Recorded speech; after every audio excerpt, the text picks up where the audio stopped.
de adoração e de gratidão ao nosso Deus. Pai, Deus Todo-Poderoso, toda glória a Deus é dada a Ti somente, ó Pai. Este local, Deus, onde o Senhor nos reuniu, ó Senhor, que seja, Deus, fluido apenas o louvor a Ti, nos corações de cada um dos Teus filhos. O Senhor nos chamou, ó Deus, para estar na Tua presença, para ouvir a Tua voz, ouvir a Tua palavra, Senhor, que será pregada, e também das leituras, ó Deus, foram lidas, ó Pai, até aqui. Tudo isso, ó Deus, é o Senhor que está conosco. Todo esse momento, ó Deus, que nós já vivemos, um momento precioso por estar diante de Ti. E assim, ó Deus, um momento gracioso para conosco, que o Senhor está falando conosco, está divertindo, nos instruindo, e assim, ó Deus, nos conduzindo no caminho da santificação, por meio de Cristo Jesus. Nós te louvamos, nós te agradecemos por tudo que o Senhor tem feito em nossas vidas. Também, ó Deus, nós queremos pegar aqui os dízimos, ofertas, como se fizer, ó Deus, entregue na tua presença, para que seja, Senhor, o mantimento da tua casa. Que o Senhor, Deus, abençoe as mãos daqueles que permitem. Que o Senhor abençoe, ó Deus, cada irmão, Deus, que aqui estão, ó Deus, para cultuar o Senhor. Que o Senhor possa também conceder a nós a tua graça, a tua misericórdia e o perdão. E assim oramos, ó Deus, agradecido por tudo, ó Deus, em nome santo do teu Filho Jesus. Amém. Amém. Vamos, irmãos, para a exposição da palavra do Senhor. Abra comigo 1 Pedro. Vamos dar continuidade nessa carta. Ainda estamos no capítulo 1.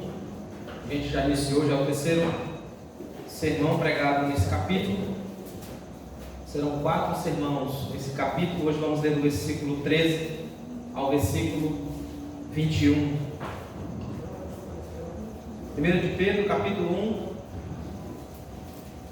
do versículo 13 ao versículo 21.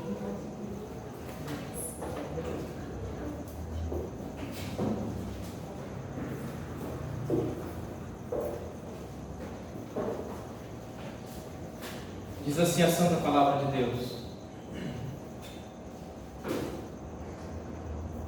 Por isso, cingindo o vosso entendimento, sede sóbrios e esperar inteiramente na graça que se vos está sendo trazida na revelação de Jesus Cristo.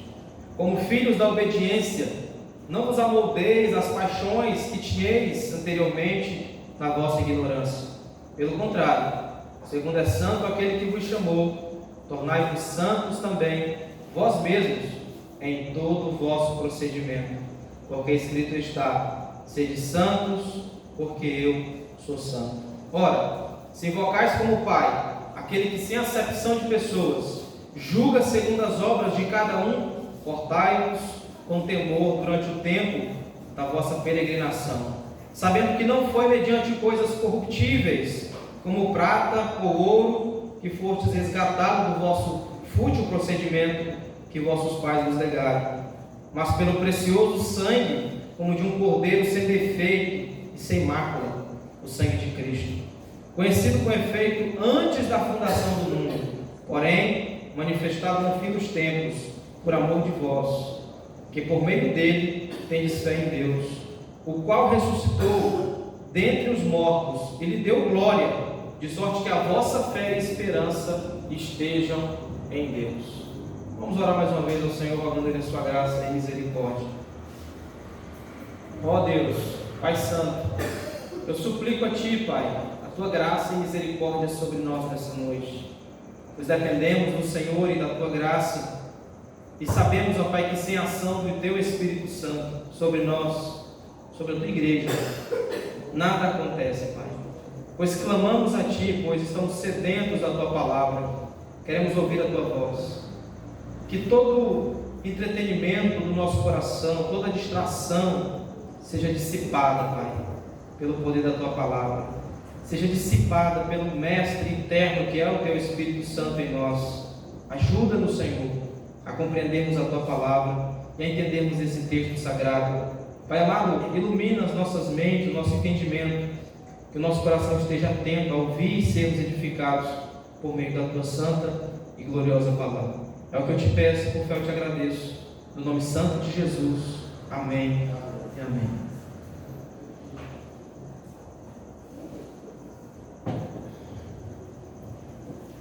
Irmão, só recapitulando o que a gente viu, foi feita uma introdução da carta, onde Pedro escreve a irmãos, provavelmente judeus, estavam sendo perseguidos por causa do avanço do reino de Deus e da proclamação do Evangelho.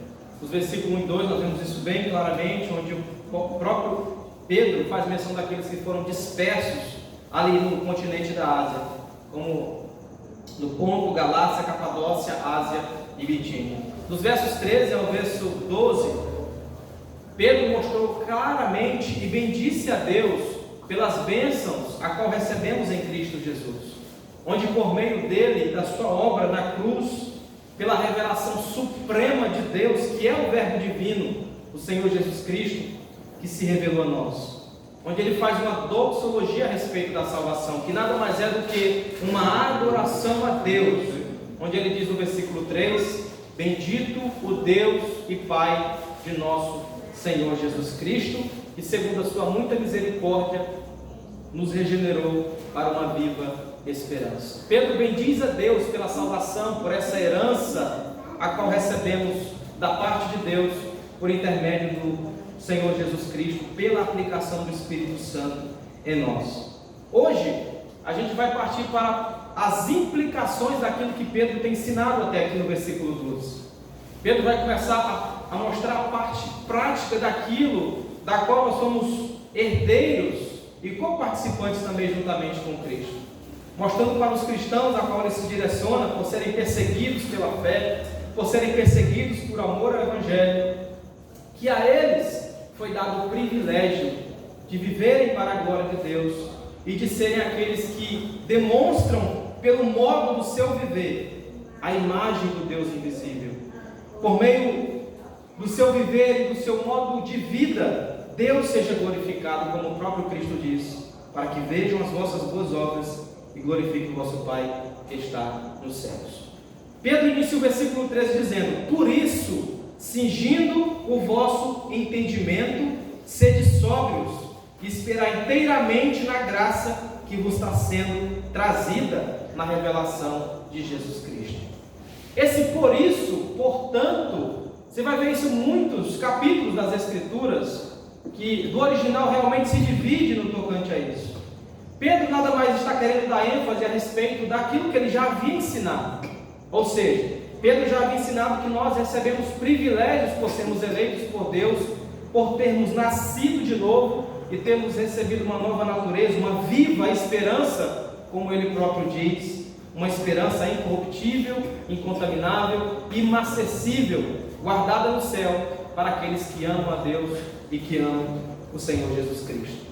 Você vê que a gente viu aquela parte mais teórica, aquela parte da salvação onde ficou mais na ideia, no pensamento, e que Pedro aplica de maneira mais leve a respeito dessa herança a qual recebemos da parte de Deus. Mas no versículo 13 nós vemos uma cláusula, onde ele fala, é como se ele nos convidasse a parar para refletir. Ele diz: por isso, ou seja, ele relembra, irmãos, já que vocês se tornaram participantes dessa herança eterna que está reservada nos céus, por meio de Cristo, por isso, cingindo o vosso entendimento, sede sóbrios e esperai inteiramente na graça que vos está sendo trazida na revelação de Jesus Cristo. Ele nada mais está querendo mostrar o fruto na vida daqueles que entenderam o Evangelho, que se tornaram herdeiros dessa herança eterna por meio de Cristo. E o modo como esses que receberam esses privilégios, que são herdeiros dessa herança, devem viver. Pedro vai começar a mostrar a parte prática da salvação na vida dos crentes, na vida dos eleitos. Ele diz: cingindo o vosso entendimento. O que Pedro está querendo dizer com cingir o vosso entendimento? Nós sabemos que essa carta foi escrita no primeiro século, e as vestimentas do primeiro século eram totalmente diferentes das quais conhecemos hoje, né? Tem alguns ainda que usam e fazem uso da vestimenta, mas um pouco parecido, que são o pessoal que mora na Arábia, mas a vestimenta a qual Pedro tem em mente é essa do primeiro século, onde homens e mulheres usavam túnicas que chegavam quase ao calcanhar. E Pedro tem em mente principalmente guerreiros, soldados que usavam também dessa vestimenta. Quando ele fala cingir o vosso entendimento, a ideia é essa que ele quer trazer à memória daqueles a qual ele está escrevendo, que assim como aquelas pessoas que usavam aquelas túnicas deviam levantar ela e amarrar acima mais da cintura ou acima do joelho, para que eles pudessem se locomover melhor, assim também os crentes deveriam cingir o vosso entendimento, sendo sóbrios. Então, o que era cingir a vestimenta para alguém do século I? Era estar preparado para ir à guerra, para ir à batalha, para ir à luta, para ter uma melhor locomoção ou mais rapidez. Pedro quer dar ênfase para que os irmãos, no seu entendimento, estejam preparados, estejam cingidos. É como se Pedro estivesse dizendo aqui, mantendo cingida a cintura da vossa mente, da mente de vocês. Que a mente de vocês estejam cingidas, preparadas, aptas para isso pela qual vocês foram chamados para viver, de modo sóbrio, de modo lúcido, a qual vocês tenham pleno entendimento daquilo que vocês creem diante de Deus, onde vocês não receberam da parte de Deus uma filosofia, um pensamento sem fundamento e que não leva à prática, pelo contrário.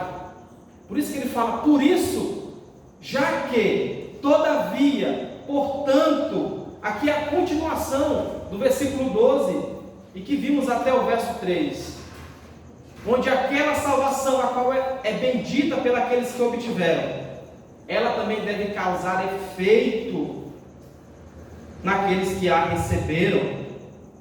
Ou seja, Pedro quer dar ênfase principalmente para aqueles irmãos que receberam essa salvação da parte de Deus, que se tornaram herdeiros dessa herança, eles estejam preparados, estejam sóbrios, esperando inteiramente na graça que vos está sendo trazida na revelação de Jesus Cristo, tendo como fundamento pleno a obra de nosso Senhor e Salvador Jesus Cristo, o conteúdo do Evangelho de nosso Senhor Jesus Cristo. No versículo 14 ele continua, como filhos da obediência, não vos amoldeis as paixões que tinhais anteriormente na vossa ignorância. É interessante que entre aquele povo que foi disperso, principalmente muitos de Jerusalém, os judeus que creram no Evangelho, houve uma influência tremenda dos pagãos, que viviam segundo o seu próprio coração, servindo aos seus deuses, muitos que no contexto também adoravam a deusa Diana, o deus do vinho, e todo tipo de paganismo. Aquilo também que havia em Éfeso, a qual Paulo também exorta aqueles irmãos a que se voltem para Deus, dizendo, não vos embriagueis com vinho em que há dissolução, mas enchei-vos do Espírito Santo. Paulo faz menção do vinho principalmente por isso, por causa do Deus Báculo, que era o Deus que eles adoravam, o Deus do vinho. Ou seja, Pedro está trazendo a memória também desses irmãos crentes que estavam sendo perseguidos por causa do Evangelho, para que eles, como filhos da obediência, não vos amoldasse as paixões que tinhais anteriormente na vossa ignorância, naquele período que eles não conheciam o Evangelho, que eles ainda não tinham sido alcançados pela revelação de Jesus Cristo, a revelação suprema de Deus, o Verbo divino. Ou seja, Pedro está dizendo, irmãos, agora que vocês são herdeiros dessa herança, vocês precisam estar com o pensamento, o entendimento cingido, a vossa mente preparada, apta, sóbria, e esperando inteiramente na graça de nosso Senhor Jesus Cristo. Porque é nessa graça, trazida pela revelação de Jesus Cristo, é que está pautada, fundamentada a nossa salvação e a nossa herança.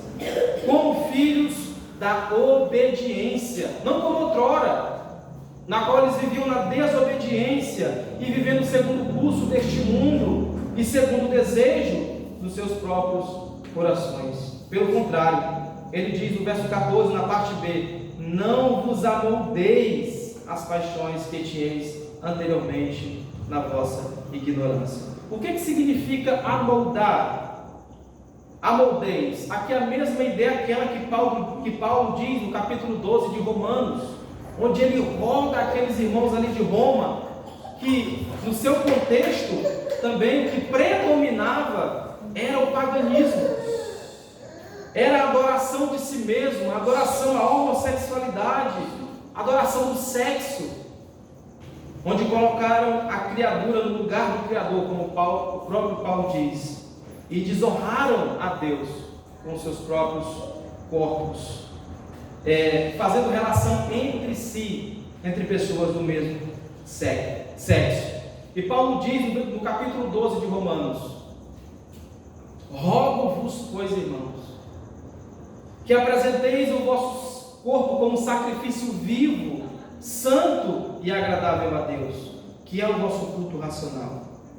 E não vos conformeis. No versículo 2 ele diz, de Romanos 2, versículo 2: e não vos conformeis com este século, com este mundo, mas transformai-vos pela renovação da vossa mente, do vosso entendimento. O que não é? O que é não se amoldar, não se conformar?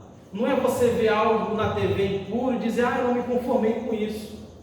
Ou ver alguém passando sensual, não sei, e dizer: eu não me conformo com isso. Não é isso.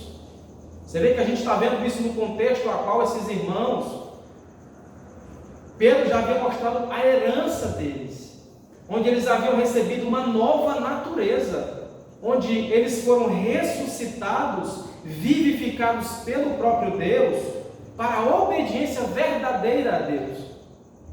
Pedro quer mostrar aqui implicações e evidências na vida daqueles que creram de fato em Cristo, que aqueles que de fato creem no Senhor Jesus, a vida deles não são mais uma vida amoldada, uma vida que se amolda às paixões do mundo, as paixões a qual eles tinham anteriormente no período da ignorância, na qual eles não conheciam a Deus e viviam sem Deus no mundo. Pelo contrário, nós não devemos nos amoldar, nos conformar, não ser condizente com essas coisas.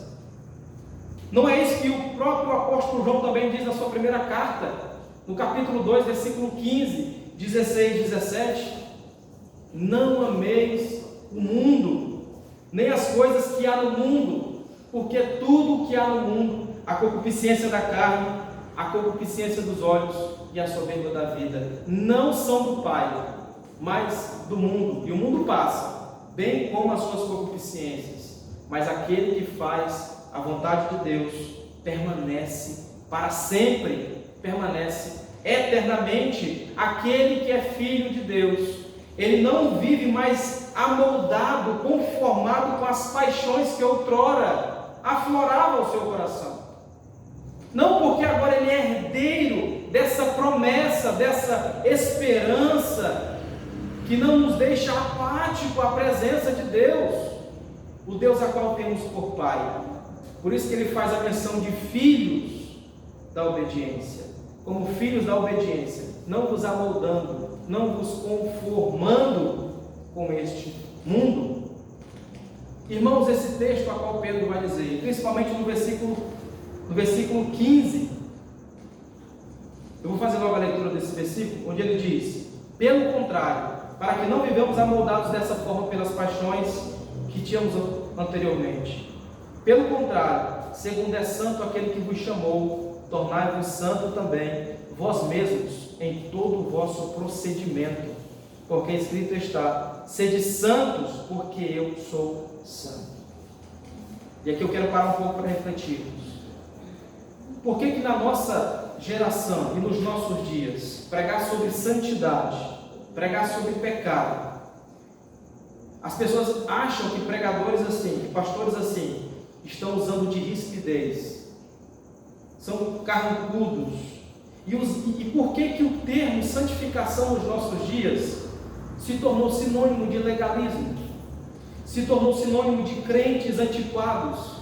Se tornou sinônimos de pessoas retrógradas? Se tornou sinônimo de neopuritanos? Daqueles que verdadeiramente buscam uma piedade, que buscam viver a Deus em cada aspecto da sua vida, fazendo com que a sua vida seja sujeita e aplicando a palavra de Deus em cada aspecto em sua vida e em cada momento da sua vida aqui nessa terra. Por que esses termos se tornou tão antiquado para essa geração? Existem 3 fases ou 3 tempos na salvação na teologia a qual conhecemos, que é ensinado também em Romanos 8, 29 e 30. A primeira é que fomos justificados. A justificação ela é um ato de Deus, diferente de santificação, que é um processo. A justificação ela acontece no tribunal de Deus, quando alguém crê em Jesus Cristo pela fé, quando ouve a palavra do Evangelho e crê em Cristo para a salvação, Deus o declara justo, pautado na justiça de Cristo. Deus bate o martelo e o declara justo. Os nossos pecados são como um crime diante de Deus, porque quebramos a sua lei com pensamentos, palavras e obras. Então é necessário que Deus nos justifique, que haja alguém para nos substituir, e a justificação faz isso. É uma justiça provinda da fé, totalmente de Cristo, onde nos apoderamos da justiça dele, onde recebemos a justiça de Cristo diante de Deus. A justificação, ela tira a culpa do pecado, onde éramos culpados, onde éramos ignorantes e desobedecíamos a Deus. Tínhamos prazer em desobedecer a Deus e fazer isso. E na justificação Deus tira a culpa do pecado. Existe a segunda fase ou tempo da salvação, a qual é conhecida como a santificação. O que é a santificação? A santificação ela é uma obra exclusiva de Deus, onde o agente dessa obra é o Espírito Santo de Deus, que santifica o nosso coração, que faz com que um coração de carne seja mudado, transformado, conforme o coração segundo Deus e segundo Cristo, recebendo assim uma nova mente por meio dessa obra, dessa aplicação do Espírito Santo em nosso coração. A justificação tira a culpa do pecado, pois todos nós éramos culpados diante de Deus. A santificação, ela tira o poder do pecado de nós. A justificação, ela não nos exime de pecar. O pecado ainda é presente em nosso coração, em nossa vida. No processo de santificação, o Espírito de Deus, que é esse agente a qual santifica o nosso coração e que nos transforma de glória em glória, como o próprio apóstolo Paulo diz em 2 Coríntios 13, 18, como pelo espelho refletindo a imagem do Senhor. Na santificação, Deus tira o poder do pecado de sobre nós. Nós sabemos claramente pela nossa própria experiência como crentes, que é impossível para alguém chegar à perfeição nesse mundo. É impossível. Ninguém consegue. Apesar de sermos justificados, de ser tirada a nossa culpa diante de Deus, ainda permanece sobre nós o poder do pecado. O velho homem que ainda nos induz, que ainda nos seduz, que faz com que o nosso coração, o nosso próprio coração, seja levado, engodado pelas próprias concupiscências. E às vezes não é algo externo, é algo interno, onde o próprio coração nosso nos conduz a pecar diante de Deus. E o que a santificação faz? Ela tira o poder do pecado de nossas vidas, do nosso coração. O Espírito Santo, ele santifica o nosso coração conforme a palavra de Deus. Ele nos santifica, nos lapida, nos molda dia após dia a imagem e semelhança de nosso Senhor e Salvador Jesus Cristo. E o terceiro estágio, ou tempo da salvação que conhecemos, é a glorificação, onde nós seremos tirados totalmente da presença do pecado. onde o nosso corpo será transformado pelo poder do Espírito Santo, ou quando Jesus voltar, ou quando nós morrermos e ressuscitarmos dentre os mortos. Nós cremos nisso pela fé, que o apóstolo Paulo diz que quando a trombeta de Deus soar, aqueles que morreram em Cristo ressuscitarão primeiro, e logo nós, os que estamos vivos, seremos arrebatados a encontrar o Senhor nos ares. Acontecerá então a glorificação. Então você vê 3 tempos, 3 fases, onde Deus lida com o pecado. Na justificação, Deus faz com que nós deixamos de ser culpados diante dele, pois éramos criminosos e quebramos a sua lei. Todos. Paulo diz que todos pecaram, destituídos estão da glória de Deus, em Romanos 3:23. E no segundo vimos que Deus, na santificação, Ele tira esse poder do pecado de sobre nós, do nosso coração. Então, irmão Mateus, qual é a evidência de que Deus iniciou essa obra de salvação no meu coração? Qual é a evidência de que eu faço parte dessa herança incorruptível, incontaminável, imarcessível, na qual vimos anteriormente, a qual os próprios anjos anelam prescrutar, anelam entender e compreender a obra da redenção em Cristo Jesus, que foi revelada a homens pecadores, indignos, merecedores do inferno e da condenação eterna. A evidência, meu irmão, de que nós somos herdeiros e filhos obedientes de Deus, é que nós não nos amoldamos mais às paixões que viviam outrora, que dominavam o nosso coração. É de que agora aquele que nos chamou, que é santo, que é 3 vezes santo, como diz o profeta Isaías, falando a respeito do cântico dos serafins, onde eles proclamam uns aos outros: Santo, Santo, Santo é o Senhor dos exércitos, toda a terra está cheia da sua glória. Pedro faz questão de usar o título, um versículo, uma referência do Antigo Testamento, principalmente de Levítico, onde mostra com tanta ênfase a santidade e o caráter de Deus. E ele quer mostrar o padrão de santidade pela qual os crentes, os cristãos, devem buscar e viver e praticar diante de Deus. Ele diz no versículo 16: porque escrito está: sede santos, porque eu sou santo. E voltando àquilo que eu falei agora há pouco, por que há tanta aversão à santidade? Por que o termo santificação se tornou para muitos legalismo? Por que falar de pecado é ser ríspido, é ser aquele que não tem amor e que não ama os pecadores? Por que muitas pessoas entendem assim? Nós vemos uma grande ignorância a respeito do conhecimento do pecado nos nossos dias, onde o contexto ao qual vivemos é influenciado, nós somos influenciados, o povo brasileiro é influenciado por uma teologia arminiana, onde deturpa a visão do pecado, onde não dá ênfase, não se ensina sobre o pecado. Dificilmente teremos crentes santos que se santifiquem diante do Senhor, se não entenderem a doutrina do pecado.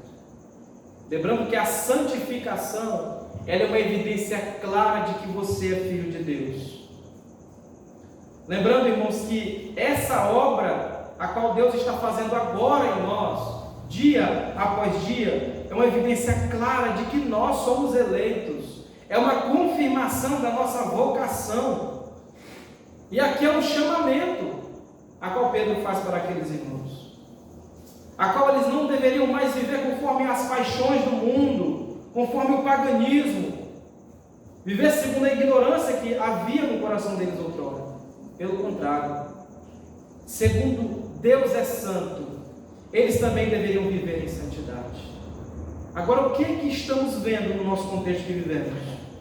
Por que a igreja brasileira, a nossa igreja, a igreja que se diz igreja, que se denomina igreja, que se diz povo de Deus, por que há tanto escândalo? Por que há tanto pecado? Por que muitos ditos crentes envergonham o Evangelho, envergonham o nome de Deus? Porque nós carregamos o nome de Deus. Por isso que no Pai Nosso, quando oramos, dizemos: Pai nosso que estás no céu, santificado seja o teu nome. Jesus não está querendo ensinar que nós vamos deixar o nome de Deus mais santo. Pelo contrário, Ele está ensinando na oração do Pai Nosso que Ele será reconhecido pelo nosso modo de viver. A oração do Pai Nosso é uma oração a qual nós oramos a Deus. E toda oração de todo crente é uma oração para ser observada e levada à prática. Por isso que oramos para Deus perdoar os nossos pecados, para que Deus nos santifique, para que cresçamos na graça e no conhecimento de nosso Senhor Jesus Cristo, para que de fato cresça no nosso coração o amor a Deus, o amor à Sua palavra, e a santificação seja mais evidente na nossa vida, no nosso modo de viver.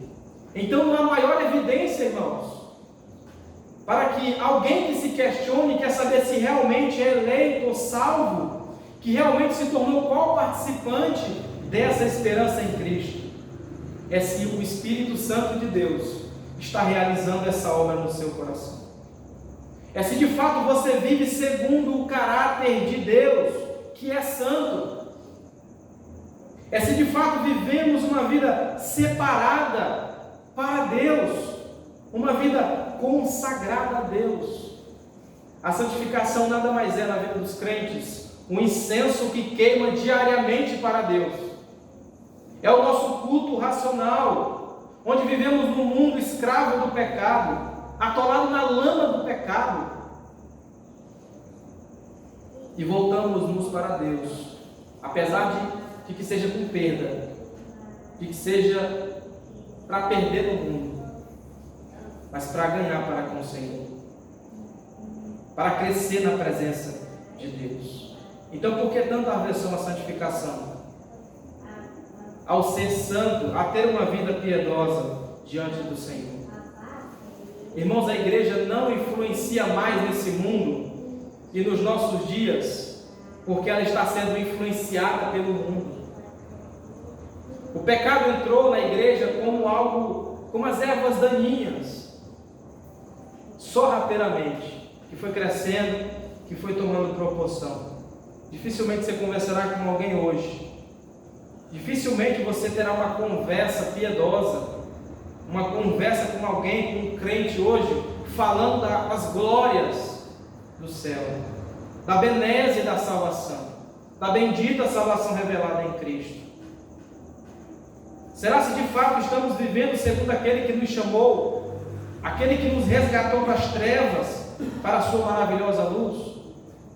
Será se de fato estamos demonstrando o Senhor a qual servimos e dizemos crer pelo nosso modo de vida e de viver? Tornai-vos santo também vós, em todo o vosso procedimento. O que significa a palavra santo? Do grego separado, colocar à parte. O nome grego, a tradução igreja do grego significa, chama-se eclésia, chamados para fora. O povo de Deus, o povo eleito, santo de Deus, eles são colocados à parte do mundo. Eles foram chamados para fora do mundo. Foram chamados para viver na presença de Deus e para a glória de Deus nesse mundo caído. Agora, como muitos me dizem, e como muitos têm a coragem, a ousadia de dizer que estamos vivendo em um avivamento, de que de fato há um derramado do Espírito Santo de Deus no Brasil, ou que houve agora nos Estados Unidos, onde houve ali um culto e dizem que aconteceu um avivamento. Que avivamento é esse? Se você for estudar, irmãos, a história da igreja, e principalmente pegar os grandes avivamentos durante a história da igreja, não precisa nem ir muito lá no princípio, na era apostólica ou nos pais da igreja. Podemos ir aqui no século XVIII, XVII, com George Whitefield e Jonathan Edwards, que pregou o sermão Pecadores na mão de um Deus irado, a qual A biografia diz que quando ele começou a pregar esse sermão, os pecadores começaram a se agarrar nos bancos e diziam uns aos outros: pare, seu Edwards, pare de pregar, porque senão nós vamos cair no inferno. E a biografia diz que muitos deles se agarraram nas colunas da igreja, pedindo para ele parar de pregar, porque para eles o juízo de Deus já era chegado. E qual era a pregação de Edwards? Vocês são pecadores, vocês estão na mão de um Deus irado, e é Deus quem decide lançá-los no inferno ou não. E ele dá o exemplo da aranha. É como se Deus pegasse o pecador pela teia, e uma aranha ela quebra facilmente. E é como se aquela teia fosse a misericórdia de Deus, e que nós que já nascemos com essa natureza caída para o pecado, Deus poderia simplesmente cortar essa teia. Assim como a aranha cai quando a teia é quebrada, assim também nós cairíamos no inferno, na condenação eterna, e seríamos separados diante de Deus. O que aconteceu após essa pregação de Jonathan Edwards e George Whitefield? O que esses homens pregavam? Pregavam regeneração, pregavam santificação, pregavam justificação pela fé somente. Pregações que para muitos hoje sabem de cor e salteado, e que a mente é cheia e bastarda, mas que tem um coração pequeno, onde tem um coração fraco, débil, que não ama a Deus verdadeiramente. Muitos pregadores estão doutrinando a muitos e aplicando a eles, com as suas pregações humanistas e carnais, como uma anestesia, para que eles possam ir para o inferno mais levemente, mais suavemente. Irmãos, e o quanto de gente que tem sido influenciada por essa pregação, por esses falsos profetas, falsos pastores, que não pregam a verdade do Evangelho, que pregam a mensagem que agrada ao homem. E essa não era a mensagem dos apóstolos, não era a mensagem de Cristo, não era a mensagem dos puritanos, dos reformadores. Quando aconteceu esse avivamento no século XVII, Jonathan Edwards, toda a sociedade foi influenciada. Sabe o que prevaleceu no período do século XVII? A presença de muitos bares, a embriaguez, o alcoolismo, era de tamanho, número, sem medida. A imoralidade sexual era grande, o homicídio, ladrões. Irmão, você tem uma ideia? O avivamento foi tão impactante no século XVII que os policiais tiveram que dar luvas brancas para a população, porque não havia mais roubo, não havia mais latrocínio, não havia mais bares, os bares fecharam. E agora o que está acontecendo com esse avivamento do Brasil? Esse avivamento do Pará, da nossa cidade, desses crentes que se dizem avivados. Uma pesquisa diz que no Brasil tem quase 60 milhões de evangélicos. 60 milhões de evangélicos. Como que pode uma nação como essa ter 60 milhões de evangélicos que se dizem crentes e ser uma nação tão podre e afundada no pecado como a nossa?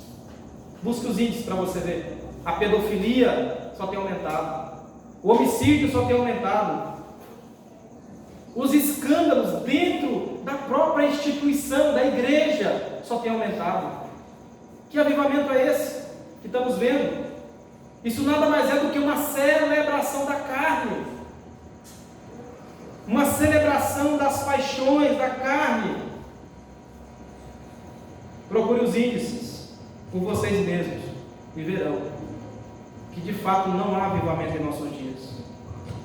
O que existe é um povo inerte para com Deus, um povo que esqueceu o caráter santo de Deus, esqueceu a necessidade de santificação, de viver uma vida santa diante de Deus,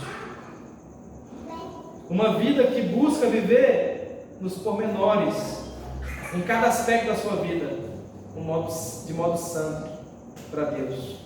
Irmãos, o fim dos tempos será marcado pela apatia, pela indolência espiritual. pela aversão ao que é santo, por uma geração dominada pela incredulidade, onde o próprio Cristo diz que, quando Ele voltar, será só fé na terra? O fim será marcado pelo esfriamento do amor, onde muitos já temos visto não amam mais o próximo, e o seu amor excede. O seu amor excede mais e mais as paixões desse mundo. Os crentes se tornaram tão terrenos, tão carnais, que não querem mais ir para o céu. Parece que muitos já ataram as suas tendas aqui e se sentem tão bem nesse mundo, nessa terra, que não estão dispostos a mexer um braço, um dedo sequer, para viverem para a glória de Deus. Então a evidência de que você é participante dessa herança, meu irmão, a evidência de que Deus está trabalhando poderosamente em você, é que essa santificação está crescendo no seu coração, em nosso coração, e que somos exortados por Deus a vivermos de modo santo, separado para Ele, de modo que o nome dele seja glorificado, para que os homens, como diz o próprio Cristo, vendo as vossas boas obras, glorifiquem o vosso Pai que está nos céus. E ele continua no versículo 17: ora, se invocais como Pai aquele que, sem acepção de pessoas, julga segundo as obras de cada um, portai-vos com temor durante o tempo da vossa peregrinação. Deus não faz acepção de pessoas. Se você é incrédulo, Ele te recebe como incrédulo. Se você foi eleito, você é santo, se você é piedoso, Deus te recebe como filho dele, obediente e zeloso pela sua glória. E ele finaliza o versículo 17: portai-vos com temor durante o tempo da vossa peregrinação. No versículo 1, ele mencionou aqueles irmãos como forasteiros, como aqueles que andam sem terra. E agora ele faz o uso do termo peregrino, ou aqueles que estão peregrinando em uma peregrinação. O que é um peregrino? Peregrino é uma pessoa que está fora da sua pátria, que não está na sua nacionalidade. Se viesse alguém aqui da Holanda, no culto hoje, do país da Holanda, se ele achar totalmente estranho o modo dela se vestir, porque eles usam sapatos principalmente mulheres, aqueles tamancos de sapato alto, vestidos totalmente diferentes, uma vestimenta totalmente diferente, principalmente da Suíça, onde homens usam saia também. Você achar totalmente estranho. Isso é um peregrino, ele está fora da nação dele, da localidade dele, da sua cidade, do seu país natal. Os crentes, o povo do mundo, deve ser um povo estranho. Lembre-se que você é um peregrino. Os ímpios devem ver a nossa vida e ficarem constrangidos. Irmãos, não há mais diferença. Onde Malaquias 3,18 diz: e vereis a diferença entre o ímpio e o justo, entre o que serve a Deus e o que não serve.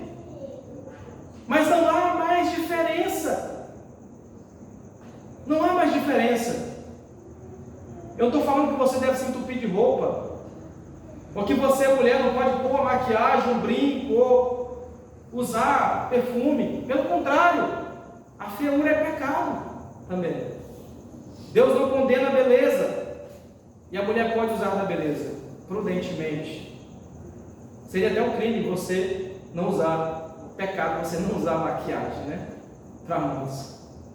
Mas para Deus, Ele condena a sensualidade. Deus não condena a beleza. Mulher, você pode ser bela, você pode ser piedosa, você pode ser carregar a beleza e a imagem de Cristo nesse mundo, sem precisar se amoldar às paixões e o padrão de moda desse mundo. Tem como? Por isso que Pedro também vai dizer mais à frente: pois assim se ataviavam as santas mulheres de Deus. A sua ênfase não estava fora, no uso de pérolas porque eram ricas e se achavam, não, pelo contrário. Mas o seu coração, apesar de belas, no seu coração elas eram castas, elas eram modestas, serviam a Deus com sabedoria e prudência. Então, se viesse alguém aqui de fora, nós acharíamos ele totalmente estranho, porque não é semelhante ao que vestimos aqui. Quando você vê um brasileiro passando de short aí, um homem, era totalmente estranho para nós, por causa da sua nacionalidade. O povo de Deus é também dessa forma.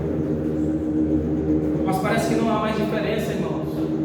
Quando você vai tratar de negócios e conversar com alguém, certa vez eu fui fazer o financiamento da minha moto, lá na Yamaha, e eu conversando com o irmão, e ele falando umas atrocidades, o vendedor, que eu não quero citar o nome, me dizendo e falando de imoralidade, querendo puxar assuntos imorais. Eu não sou cristão, eu sou crente em Jesus. Eu também sou, eu sou pastor. Para você ver o nível, onde crentes que se intitulam, que se nominam cristãos, eles conseguem mudar de ambiente e mudar de postura rapidamente. São como camaleões, aqueles que mudam de cores que não tem aqui no Brasil. Que em determinado lugar é uma coisa, em determinado lugar é outra coisa. Irmãos, nós mostramos que somos santos, não é quando estamos em público, não é quando estamos na lotérica, apesar disso acontecer, ou na fila do banco. É quando estamos nas quatro portas, é quando estamos a sós com o nosso celular, onde Deus contempla os sites que olhamos, onde se Deus pedisse o histórico do nosso celular, daquilo que navegamos, durante um mês, durante 2 meses, o que Deus veria? Interessante que você pode esconder isso do seu irmão, da sua irmã, até da sua esposa, mas de Deus não pode esconder. Mas você vê uma celebração da carne, onde muitos, levianamente, despreocupadamente, conseguem contemplar e ver coisas impuras e imorais, a ponto de um amigo, um colega do trabalho mostrar, olha aí, e dar risadas. Quantas vezes eu fui taxado de chato por causa disso? E quanto daqueles também?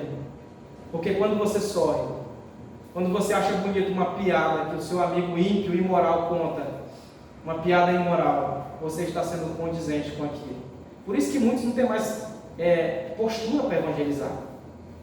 As pessoas têm anos de crente, anos, e a pessoa conhece há tempo, e ele não consegue mais dar testemunho do Evangelho, de falar de Jesus Cristo no trabalho, em qualquer lugar que ele está. Por quê? Porque nunca, de fato, aplicou a palavra, viveu de modo santo, aplicou o seu procedimento, viveu como peregrino, sabendo que é só um tempo que estamos aqui, sabendo que os anos vão passar rapidamente. Você está com 20, você está com 30, 50, logo vai ser 80, logo você vai estar 7 palmos no chão. Eu, você, todos nós. Para ser bem mais claro, daqui 100 anos nenhum de nós vai estar aqui. Eu tenho certeza, convicção, a morte é uma certeza, e Deus está dizendo para nós, assim como Paulo fala para Romanos no capítulo 11, e isto digo, conhecendo o tempo, que já é hora de despertarmos do sono, porque a nossa salvação está agora mais perto de nós do que quando no princípio cremos. Deixemos, pois, as obras das trevas e revistamos-nos das armas da luz,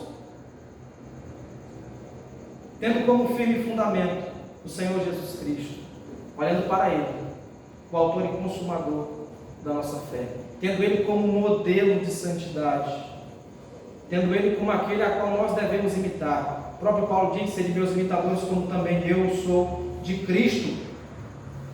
Então nós estamos nesse meio intermediário, onde Deus nos justificou, tirou a culpa do pecado, e onde Deus está nos moldando a sua imagem e semelhança.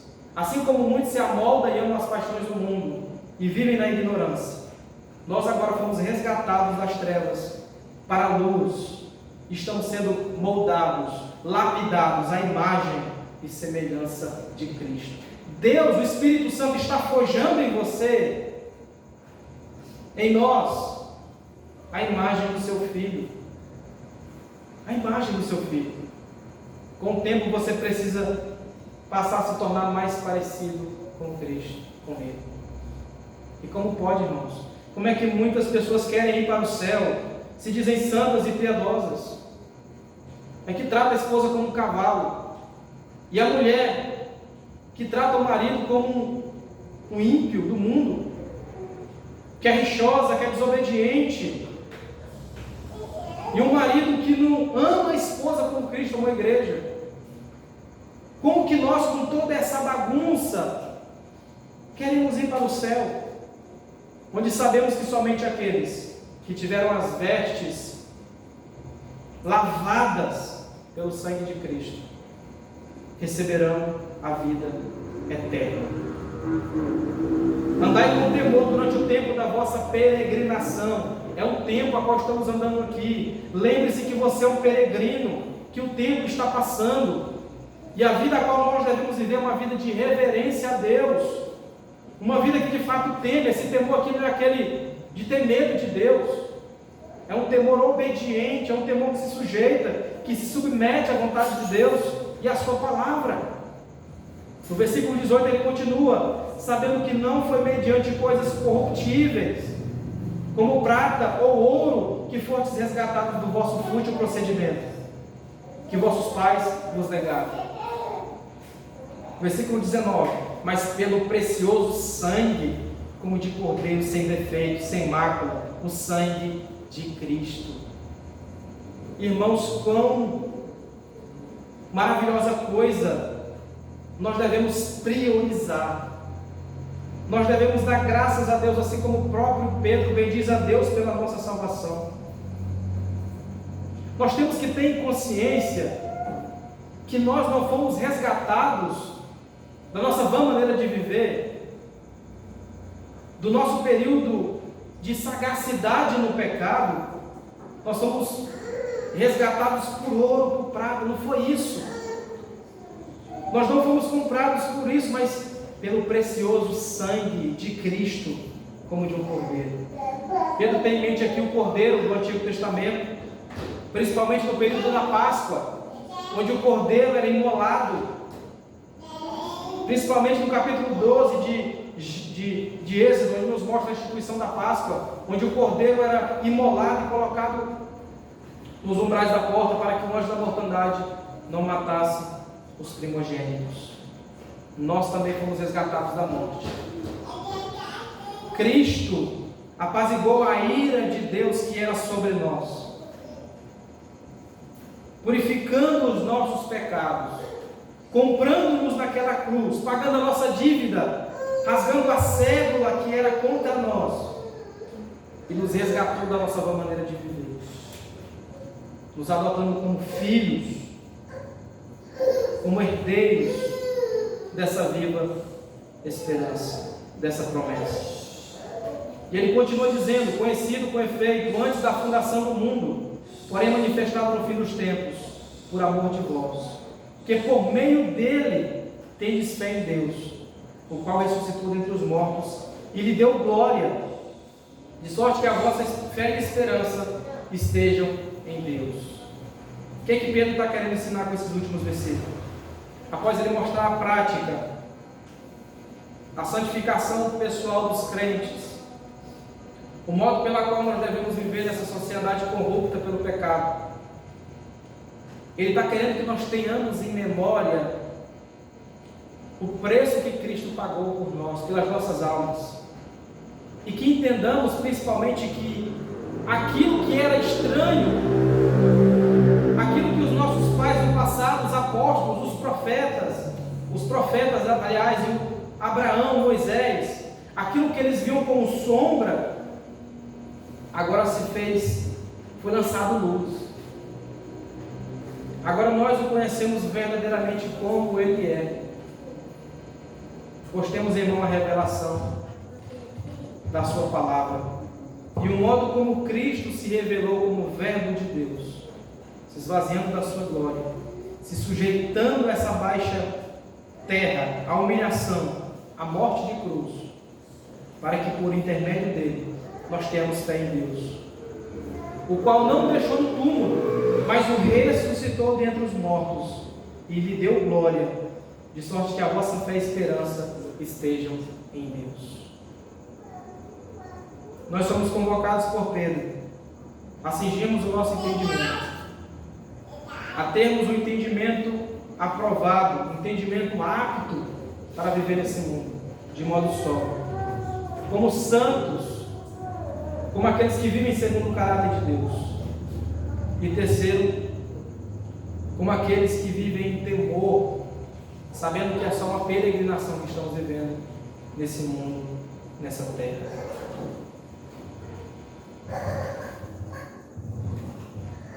Irmãos, o povo de Deus é marcado, e as marcas de alguém que verdadeiramente creu em Deus, de alguém que verdadeiramente é um filho de Deus, é que essa pessoa se tornou herdeira com Cristo e que ela vive uma vida de santidade diante do Senhor.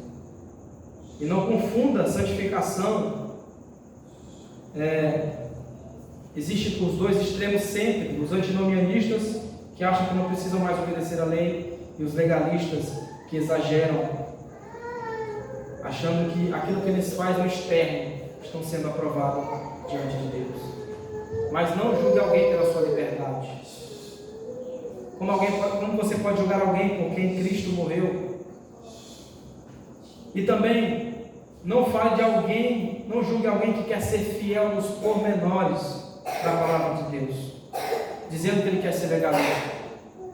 Pelo contrário, ajude o seu irmão na oração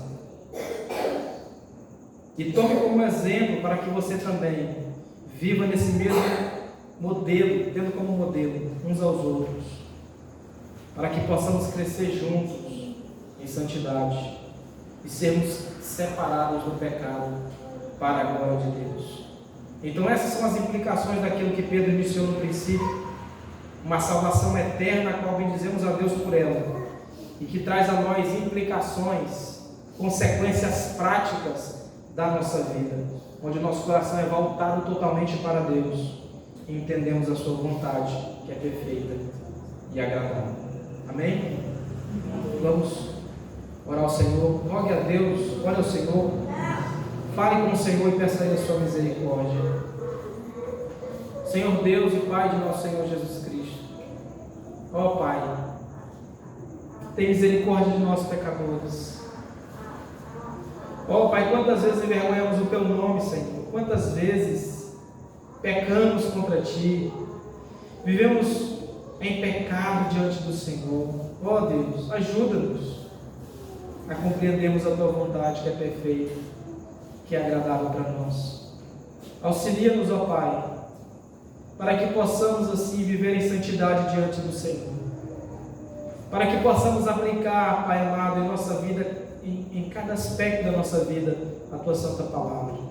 Ajuda-nos a desfrutarmos, ó Pai, da Tua presença, do Teu Espírito Santo. Encha-nos com o Teu Espírito Santo. Ajuda-nos a vivermos, ó Pai, nesse mundo caído para a Tua glória, de modo que o Senhor receba a glória para si, de modo que o Senhor seja glorificado. É o que eu te peço, com fé eu te agradeço, em nome de Jesus, amém. Vamos ficar de pé, vamos louvar o Senhor com mais um hino, 304, a voz do Evangelho.